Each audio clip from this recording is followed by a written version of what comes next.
உலகெங்கும் வாழும் next gen astro நேயர்களுக்கு வீனஸ் பாலாஜியின் அன்பு வணக்கங்கள். நான் வீனஸ் ஆஸ்ட்ரோ அகாடமியின் ஜோதிட பேராசிரியர் மற்றும் சோழி பிரசன்ன ஜோதிட ஆராய்ச்சியாளராக வந்து அனைவருக்கும் போய் ஜோதிடம் சேரோட பணியில் இருக்கோம். நம்ம சேனலில் ஃபஸ்ட் டைம் பார்க்குறீங்கன்னா சப்ஸ்கிரைப் பண்ணிக்கோங்க, பெல் பட்டனில் ஆல் ஆப்ஷன் ப்ரெஸ் பண்ணுங்கள். நம்ம இன்னைக்கு 12 ராசி அன்பர்களுக்கும் ஐப்பசி மாத பலன்களை பற்றி இந்த வீடியோவில் டீட்டெயிலாக பார்க்க போகிறோம். இந்த ஐப்பசி மாதத்துடைய சிறப்புகளை பார்த்துட்டு அதுக்கப்புறம் 12 ராசிகளுக்கான பலன்களை பார்ப்போம். ஐப்பசி மாதம் அப்படின்னு சொல்லக்கூடிய ஒரு முக்கியமான மாதத்தில் வரக்கூடிய அருமையான பண்டிகை அப்படின்றது தீபாவளி. அந்த தீபாவளி அன்று காலையில் எண்ணெய் தேய்ச்சி குளித்து 6 மணிக்கு முன்னாடி குளிச்சுட்டு அதுக்கப்புறம் புத்தாடை அணிந்து பலகாரம் உண்டு உங்களுடைய தெய்வ வழிபாடு, அது என்ன வேணால் இருக்கலாம், சிவனாக இருக்கலாம், பெருமாளாக இருக்கலாம், எந்த தெய்வத்தை வேணால் வழிபாடு பண்ணி நீங்கள் அந்த நாளை ஆரம்பிச்சிங்க அப்படின்னா அது ஒளியை கொடுக்கக்கூடிய, வாழ்க்கையில் வெற்றியை கொடுக்கக்கூடிய ஒரு நாளாக மாறிடும். அதற்கு காரணம் என்னன்னு கேட்டிங்கன்னா, துலா ராசியில் சூரிய பகவான் வராரு, அங்கே நீச்சமாகிறார். அது சனி உச்சமடையக்கூடிய ராசி, அது மட்டும் இல்லாமல் சுக்கிரன் ஆட்சி பெறக்கூடிய ராசி. அதனால தான் தீபாவளி கொண்டாடுறோம். அன்றைக்கி தீபங்களால் உங்கள் வீட்டை ஏற்றி வாழ்க்கையில் எல்லா விதமான ஒளியும் சந்தோஷத்தையும் பெறக்கூடிய ஒரு அற்புதமான நாள். அது செய்து கொள்வது சிறப்பு. அது மட்டும் இல்லாமல் அடுத்த நாள் மகாலட்சுமி வழிபாடு செய்வது ரொம்ப ரொம்ப சிறப்பு. மகாலட்சுமியை நமகன்னு சொல்லி முடிஞ்சால் தாமிர மலர்னால் அர்ச்சனை பண்ணலாம். ஒரு 108 வாட்டி அர்ச்சனை பண்ணுங்கள். இல்லை மல்லிகைப்பூனால் அர்ச்சனை பண்ணிங்க, தூபம் தீபம் காட்டுங்க. முடிஞ்சால் ஒரு பால் பாயசமோ சக்கரை பொங்கலோ வச்சு நைவேத்தியம் பண்ணிங்க அப்படின்னா உங்கள் வீட்டில் மகாலட்சுமியோட ஆசீர்வாதம் பரிபூர்ணமாக கிடைக்கும். இதை மட்டும் செஞ்சீங்க அப்படின்னா வாழ்க்கையில் நிறைய மாற்றங்கள் முன்னேற்றங்கள் கண்டிப்பாக வரும். அனைவருக்கும் இனிய தீபாவளி நல்வாழ்த்துக்கள். நம்ம இப்போ 12 ராசி அன்பர்களுக்கு ஐப்பசி மாத பலன்களை பற்றி டீட்டெயிலாக பார்க்கலாம். சிம்ம ராசி அன்பர்களுக்கு ஐப்பசி மாத பலனை பற்றி இந்த வீடியோ டீட்டெயிலாக பார்க்கலாம். இந்த சிம்ம ராசி அன்பர்களுக்கு பார்த்திங்கன்னா, கடந்த ஒரு 8 மாதமாக எல்லாத்துலேயும் தடை, எல்லாத்துலேயும் பிரச்சனை, எதை எடுத்தாலும் தகராறு, பஞ்சாயத்து, ஒரே வாழ்க்கையே ஒரு போராட்டமாக மாறிடுச்சு சார். ஏன் தான் தெரில, எனக்கு மட்டும் இப்படி நடக்குது, சிம்ம ராசிக்கெல்லாம் நல்லா இருக்குன்னு சொல்கிறாங்க. அது மாதிரிலாம் கிடையாது. உங்கள் ராசியிலே கேது போகிறார், அதனால் அப்படி தான் இருக்கும். என்னன்னா, இந்த மாதத்தில் சில முயற்சிகளால் வெற்றி பெறக்கூடிய ஒரு வாய்ப்பு இருக்குது. ஏன்னா இந்த மாதம் பார்த்தீங்கன்னா 4ஆம் இடம் சொல்லக்கூடிய கேந்திர ஸ்தானத்தில் செவ்வாய் பகவான் பெயர்ச்சியாகிறார். அவருடைய பார்வையெல்லாம் பார்த்தீங்கன்னா சிறப்பாக இருக்குது. 10ஆம் இடத்தை பார்க்குறாரு, 11ஆம் இடத்தை பார்க்குறாரு. அதனால் பார்த்தீங்கன்னா இந்த மாதம் பார்த்தீங்கன்னா கொஞ்சம் ரிலீஃப் கிடைக்கும், அவ்வளோதான். நீங்கள் எதிர்பார்க்குற மாதிரி அப்படியே சூப்பராக ஆகிடுமா சார், அப்படியே பெரிய ஆள் ஆயிடுவேனா சார், அப்படியே எனக்கு எல்லாம் சேஞ்சஸ் வந்துருமானா கிடையாது. சரிங்களா? ஏன் அப்படின்னா உங்கள் ராசியிலேயே கேது இருக்கும்போது பார்த்தீங்கன்னா ஏதாவது ஒரு நெருக்கடி இருக்க தான் செய்யும். அதை நீங்கள் அட்ஜஸ்ட் பண்ணி தான் கடந்து தான் போய் ஆகணும். அது முக்கியமாக உங்களுக்கு ராகு திசை நடக்குது, இல்லை செவ்வாய் திசை நடக்குது அப்படின்னா இன்னும் பெரிய பிரச்சனை. வாழ்க்கையில் மிகப்பெரிய போராட்டமாக இருக்கும். ஏன்டா வாழ்க்கையை வாழ்கிறோன்ற மாதிரிலாம் சில பேருக்குலாம் இருக்குது.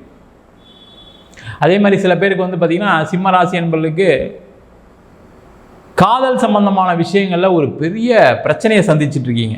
அவங்களுக்கெல்லாம் பார்த்திங்கன்னா கொஞ்சம் ரிலீஃப் கிடைக்கும். அதுலேருந்து நம்ம ஒன்று வேண்டான்னு விட்டுட்டு வந்துடலாம், இல்லை சேர்ந்து வாழ்றதுக்கான ஆயத்தம், அது என்ன பிரச்சனையாக இருக்கோ அதை ஃபேஸ் பண்ணுவோன்னு யோசிக்கக்கூடிய ஒரு முக்கியமான மாதமாக இருக்க போகுது. கடுமையாக முயற்சி பண்ணணும், அதில் எந்த டவுட்டும் கிடையாது. வேலை வாய்ப்பு ட்ரை பண்ணுறீங்களா, கடுமையாக முயற்சி பண்ணணும். அந்த முயற்சி பண்ணால் தான் உங்களுக்கு வேலை வாய்ப்பு கிடைக்கும். எல்லாம் வேலை கிடைக்காது. நீங்கள் பாட்டு உட்காந்து பழைய மாதிரி நான் அப்ளை பண்ணேன், 4 இடத்துல கூப்பிட்டாங்க, ஒரு இடத்துல போனேன், செலக்ட் ஆகிட்டேன், அந்த கதையெல்லாம் நடக்காது. நீங்கள் அதிகமாக முயற்சி பண்ணணும். சில நேரங்களில் உங்களுடைய அளவீடுகள், அதாவது பார்த்திங்கன்னா சம்பளமோ இல்லை ஒரு பொசிஷனோ கொஞ்சம் கம்மியாக எடுத்துக்கிட்டிங்கன்னா தான் வேலை வாய்ப்பே கிடைக்கும். அது முக்கியமாக வேலையில் இருக்கவங்க தயவுசெய்து வேலையை விட்டுட்டு வேலை தேடாதீங்க. அதில் பிரச்சனை நிறைய வரும். கடைசியாக ஒரு 6 மாதம் வேலை இல்லாமல் போயிடுவீங்க. ஏற்கனவே சிம்மராசி யாராக இருந்தால் கேட்டு பாருங்கள். வேலையை விட்டுட்டு வேலை தேடலாம் நினச்சவங்களாம் 6 மாதம் சும்மா வீட்டில் உட்காந்துருக்காங்க. அந்த மாதிரிலாம் ட்ரை பண்ணாதீங்க, பிரச்சனைகள் இருக்குது, கேர்ஃபுல்லாக இருங்க. சிம்ம ராசிக்கு பார்த்திங்கன்னா இந்த காலகட்டத்தில் நிறைய ஒரு நெருக்கடியான காலகட்டம் தான், அதில் எந்த டவுட்டும் கிடையாது. பிஸ்னஸ் பண்ணுறீங்க அப்படின்னா ரொம்ப கவனமாக இருங்க. கடன் வாங்கி பண்ணாதீங்க. கடன் சுமைகள் அதிகமாக தான் இருக்கும். என்ன அப்படின்னா நீங்கள் அதை தவிர்ப்பது சிறப்பு.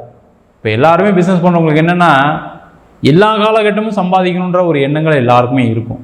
ஆனால் இப்போ நெருக்கடியான காலகட்டத்தில் தான் அதிக வாய்ப்புகள் வராமல் நீங்கள் யோசிப்பீங்க. அது மாதிரி கிடையவே கிடையாது. கவனமாக இருக்க வேண்டிய நேரம். இந்த மாதம் நல்லா இருக்கான்னு கேட்டால் நல்லா இருக்குது. ஏன்னா 4ஆம் இடத்துல கூடிய செவ்வாய் உங்களுடைய 11ஆம் இடத்தை பார்க்க ரொம்ப சிறப்பு, லாபங்கள் வரும். அதுக்காக கடனை வாங்கி நான் வந்து பிஸ்னஸ் பண்ணுறேன், கடன் வாங்கி போட்டு அடுத்த மாதம் நான் எடுத்து கொடுத்துருவேன்னு நினச்சிங்கன்னா கண்டிப்பாக பாதிப்புகள் வரும். ரொம்ப ரொம்ப கவனமாக இருங்க. இல்லைனா தேவையில்லாத பிரச்சனைகளை சந்திக்கக்கூடிய ஒரு காலகட்டமாக இருக்கும். அப்போ என்ன பண்ணணும் இந்த காலகட்டத்தில்? எதை உங்களால் செய்ய முடியுமோ அதை செய்யுங்க. தொழிலில் லாபங்கள் வரும், அதில் எந்த டவுட்டும் கிடையாது. அதேமாதிரி வர்ற காசை கடன் கட்டுறதுக்கு பயன்படுத்துங்க. இல்லை சார் நான் வந்து பிஸ்னஸை திருப்பி போடுறேன் அப்படின்னா திருப்பி பிரச்சனையில் மாட்ட வேண்டிய சூழ்நிலை ஏற்படும், கவனமாக இருங்க. அதே போல் கணவன் மனைவி சார்ந்த விஷயங்கள் ரொம்ப கவனமாக இருக்கணும். தேவையில்லாத சண்டைகள், பிரச்சனைகள். ஏற்கனவே சிம்மராசி அப்படின்னு சொன்னால் இன்னும் ஏற்கனவே அதிகமாக பண்ணக்கூடியவங்களாக இருப்பீங்க. அதுவும் பார்த்திங்கன்னா இப்போ ராசியிலே கேது வர்றதுனால எங்கே பிரச்சனைக்கு வீட்டில் சண்டை போடலான்ற மாதிரி இருக்கும். அது முக்கியமாக பெண்களாக இருக்கீங்கன்னா நிறைய பிரச்சனைகளை சந்திக்கிறீங்க. ரொம்ப கவனமாக இருங்க. கணவன் மனைவி உறவில் பிரச்சனைகள் வரும், அதை கேர்ஃபுல்லாக ஹேண்டில் பண்ணிட்டீங்கன்னா சேஃப். அதேமாதிரி உடனே எடுத்தவுடனே அந்த பிரச்சனையை அதுக்கு தீர்வு ஏற்படுத்திக்கணும். சிம்மராசிக்காரங்க ஒரு பிரச்சனை வந்து அதை உடனே தீர்த்துணும்னு நினைப்பீங்க. அந்த மாதிரி ட்ரை பண்ணாமல் கொஞ்சம் பொறுமையாக டைம் எடுத்து அது ரிலாக்ஸ்டாக சில விஷயங்கள் பண்ணிங்க அப்படின்னா பிரச்சனைகள் குறையும்.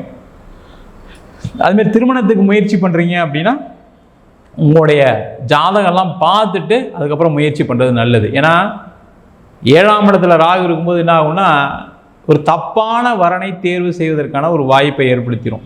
அதனால் கொஞ்சம் கவனமாக இருங்க. திருமணம் நடக்குமா சார், அது சொல்லுங்கள் சார் போதும் அப்படின்னா திருமணம் நடக்கும், அதில் எந்த தடைகளும் வராது. ஆனால் நீங்கள் செய்யக்கூடிய திருமணம் வரன் சரியான வரனா, அவங்க ஃபேமிலி ஓகேவா, உங்கள் ஃபேமிலிக்கு செட் ஆகுமா, நீங்கள் என்ன சொல்லி கல்யாணம் பண்ணுறீங்க, அவங்க என்ன சொல்லி கல்யாணம் பண்ணுறாங்களோ ஒரு வாட்டி கிளியராக பார்த்துக்கோங்க. பார்த்துட்டு செஞ்சிங்கன்னா சேஃப். இதில் ஒரே ஒரு பெரிய அட்வான்டேஜ் என்ன அப்படின்னா இந்த மாதத்தில் வெளிநாடு செல்லக்கூடியவர்கள், வெளியூர் செல்வதற்கு தடைகள் இருக்குது. ஆனால் அதெல்லாம் தாண்டி வாய்ப்புகள் வரும். அதுக்கான முயற்சிகளை செய்யுங்க. வெளிநாட்டில் இருக்கீங்க அப்படின்னா வேற ஒரு இடத்திற்கு, வேற ஒரு மாநிலத்திற்கு, வேற ஒரு ஆஃபீஸ் மாறுறது, வீடு மாறுறது, அது மாதிரி அமைப்புகள்லாம் வரும். அதை செஞ்சுக்கிட்டீங்க அப்படின்னா பிரச்சனைகள் வராது. இல்லைனா நெருக்கடியான கால சூழ்நிலை தான் இருக்குது. இல்லை சார் நெருக்கடி தான் இருக்குது அப்படியே சமாளிச்சிடலாமான்னு கேட்டால் அது வாட்டி உங்கள் வாட்டி சுயஜாதத்தை பார்த்துட்டு பண்ணுங்கள்.